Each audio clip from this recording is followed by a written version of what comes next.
thank you all for coming here this evening. So here's our agenda. It's a very simple agenda. For those of you that don't know LaFosse Associates, I will give you a quick potted history. I promise it'll be quick on us as an organisation. And for those of you that do and were here last year, just a quick update in terms of what we've been up to for the last 12 months. And then over to Paul for clearly the main event. And Q&A afterwards. And both Paul and I are really keen that this is a very involved Q&A session, and it forms almost the heart of what we do. So please get those questions prepared. And no LaFosse Associates event would be complete without a glass of wine, so we thought we'd do that as well. Next slide, please. So, LaFosse Associates, we are now 5 years old. We started in 2007 from my bedroom. Relatively quickly, I hasten to add, before you start imagining me in my dressing gown, we moved up to London, and I recruited a couple of other people. And from the start, we were very much a CIO recruiter, simply because the people that I recruited initially were working at that level. And as we've grown, we've essentially, although we still continue to dominate this marketplace, much of our growth has been in this area. So we are very genuinely, and quite unusually in our industry, an organisation that works absolutely top to bottom. We have a very clear mission. I'm quite a simple lad, so I thought I'd keep our mission simple. Two things only. One, provide absolutely outstanding service to our client, and not secondly, but first equal, provide a good service to our candidates. One where they felt they could trust us, one where we took care with them and we respected them to a much greater extent than I think our industry has in the past. And whilst we're not perfect on either of those things, those are very, very genuine intents, and we spend a lot of time trying to get better and better at doing exactly those two things.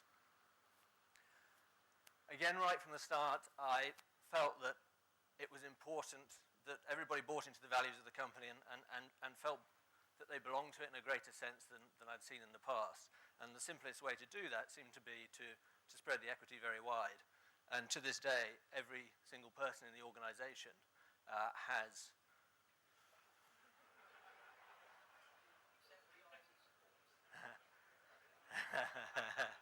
Hey, we don't have an IT department yet, but if we did, they wouldn't have any share options. So, where are we? Shared ownership. Yes. So I think we finished that one by and large. Since we started, so 5 years, our average annual growth has been 60%, which is great, and we're very pleased with that. And we hope and feel that it reflects the fact that we're doing a good job in what we're trying to do. It has also happened clearly during a pretty turbulent economic period.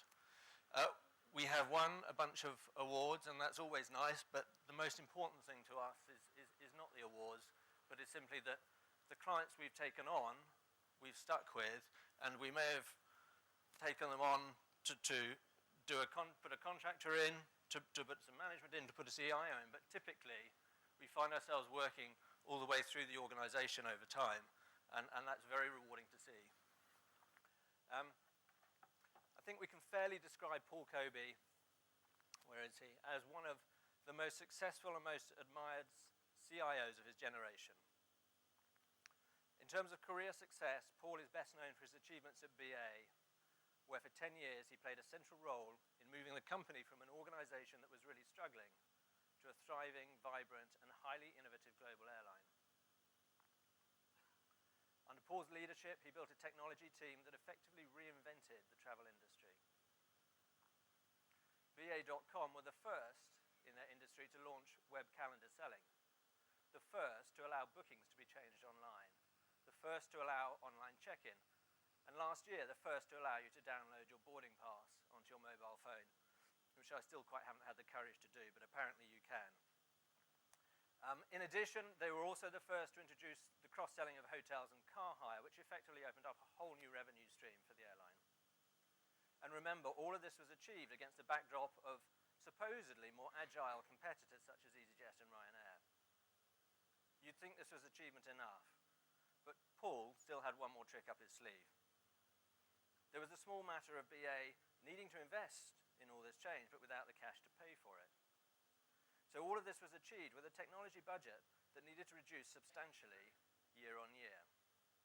Over the 10 years that Paul was in charge, the IS budget reduced by a remarkable 66% in real terms. Amongst all of this, Paul also found time to play a leading role serving the airline industry as the chairman of CETA. He also chairs the CIO board of eSkills UK and has contributed hugely to their mission of improving the skills training for our current and future generation of technologists in the UK.